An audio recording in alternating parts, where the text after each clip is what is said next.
নমস্কাৰ আপোনালোক সকলোকে মোৰ চেনেললৈ স্বাগতম জনাইছো। আজি মই আপোনালোকৰ সন্মুখত বনাবলৈ ওলাইছো বুটৰ দালি আৰু পানীলাওৰ এটি আঞ্জা। আৰু সেই কাৰণে ইয়াতে বুটৰ দালি এটা বাটিৰে এবাটি লোৱা হৈছে, যেটো মই 2 ঘণ্টা মান তিয়াই থৈছো, আৰু লগতে পানীলাও লোৱা হৈছে, যিখিনি ভিডিঅ'ত দেখুৱাৰ দৰে টুকুৰা টুকুৰ কৰি কাটি লোৱা হৈছে। আৰু লগতে মই ইয়াতে লৈছো 2টা ডাঙৰ পিয়াজ সৰু সৰুকে কাটি লৈছো, এটা বিলাহী, শুকান জলকীয়া এটা, তেজপাত কেইখনমান আৰু কেঁচা জলকীয়া 4-5টা মান সৰু সৰুকে কাটি লৈছো। তেতিয়া বলকচোন ভিডিঅ'টো ষ্টাৰ্ট কৰো। প্ৰথমতে কুকাৰ এটাত মই পানীলাওখিনি দিছো আৰু লগতে ইয়াতে দিছো 1 গিলাচ পানী, আৰু এইবাৰ ইয়াতে দিছো বুটৰ দালিখিনি, ইয়াতে গোটেইখিনি দি দিছো, আৰু সোৱাদ অনুযায়ী নিমখ আৰু হালধি দি পিনে ভালদৰে গোটেইখিনি মিক্স কৰি লোৱা হৈছে। আৰু এইবাৰ কুকাৰৰ ঢাকনিখন লগাই দি 3টা চিটি অহালৈকে গেছটো মই অন কৰি ৰাখিম।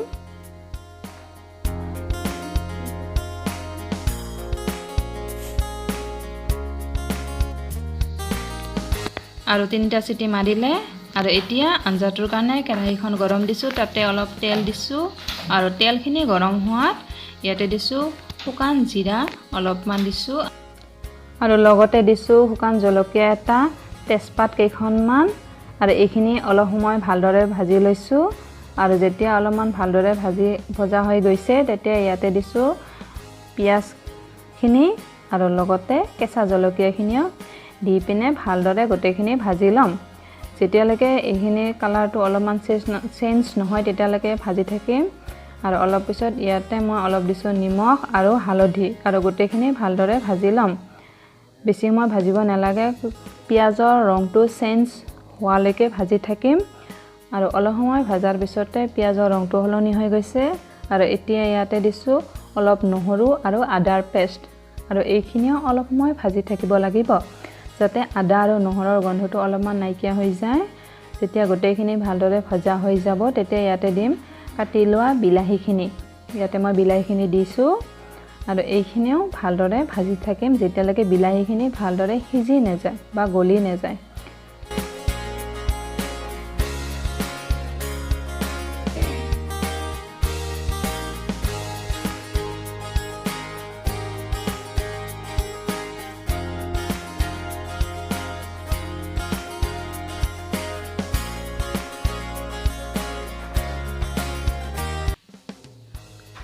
কুকাৰটো ঠাণ্ডা হৈছে, আৰু এতিয়া মই চেক কৰি চাম পানীলাও আৰু বুটৰ দালিখিনি ভালদৰে সিজিছে নে সিজা নাই।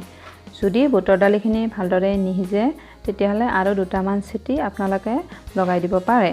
কিন্তু মই দেখিছোঁ ইয়াতে ধুনীয়াকৈ সিজি গৈছে, আপোনালোকক দেখুৱাই দিছোঁ বুটৰ দালিখিনি ধুনীয়াকৈ ভাঙি গৈছে, এইখিনি হৈ গৈছে।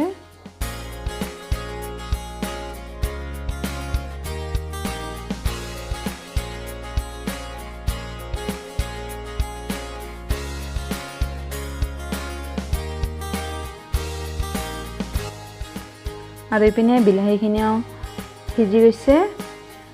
ইয়াতে মই অলপমান পানী দি পিনে যাতে ধুনীয়াকৈ গ্ৰেভি টাইপৰ হৈ যায় সেনেকৈ কৰি ল'ম, আৰু সেইকাৰণে মই ইয়াতে দিছোঁ বুটৰ দালিৰ পানীখিনিয়ে দিছোঁ। আপোনালোকে ইচ্ছা কৰিলে অন্য পানীও ইউজ কৰিব পাৰে, কিন্তু ইয়াতে বুটৰ দালিৰ পানীয়ে ইউজ কৰিছোঁ। এইখিনি ভালদৰে লৰাই দিম, আৰু যাতে অলপ গ্ৰেভি টাইপৰ হৈ যায়। আৰু এতিয়া ইয়াতে দিছোঁ ৰঙা জলকীয়াৰ গুড়ি অলপমান, আৰু ধুনীয়াকৈ গোটেইখিনি মিক্স কৰি ঢাকনিখন মাজে মাজে লগাই দি সিজাই যাম, যাতে ভালদৰে সিজি যায়।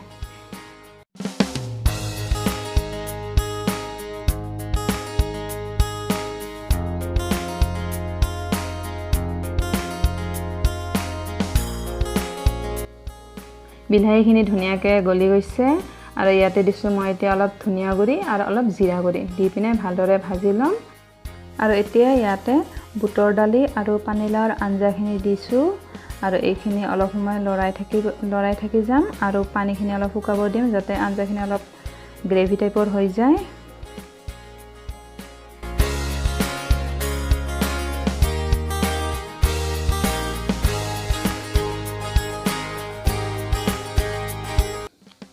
হেতাখনেদি ভালদৰে লৰাই দিছোঁ, আৰু এতিয়া ইয়াতে অলপ দিছোঁ সোৱাদ অনুযায়ী নিমখ, দি পিনে ভালদৰে আঞ্জাখিনি উতলাই ৰাখিম যাতে আৰু পানীৰ পৰিমাণটো অলপমান শুকুৱাই লৈ যাম আৰু শেষত ইয়াতে দিম মই অলপমান গৰম মছলাৰ পাউডাৰ দি পিনে ভালদৰে আঞ্জাটো হ'বলৈ দিম।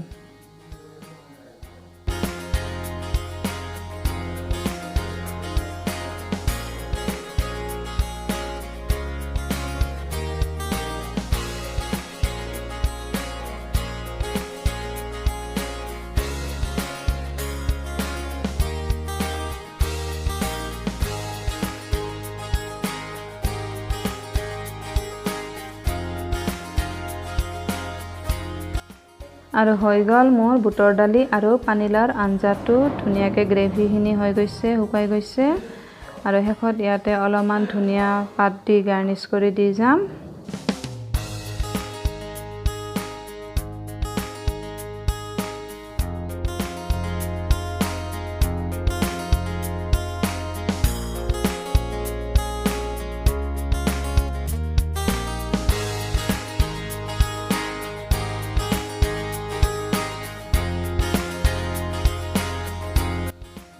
আৰু হৈ গ'ল মোৰ আঞ্জাটো। এতিয়া এটা বাটিত উলিয়াই ল'ম। বনাবলৈ একেবাৰে সহজ, আপোনালোকে কেতিয়াবা ট্ৰাই কৰি চাব পাৰে।